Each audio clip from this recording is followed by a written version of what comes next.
How to activate US Bank credit card. Let's get started. Launch your preferred browser. At the very top, you're gonna see the search box. Over there, type in activate US Bank credit card and search for it. Different website links will appear.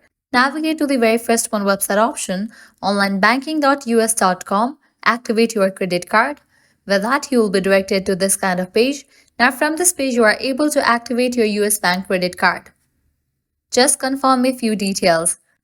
First up, type in your card number, 16 digits card number, then type in the last 4 digits of SSN, then type in the security code. Once you provide all the details, click on activate, and just with that your US Bank credit card will be activated.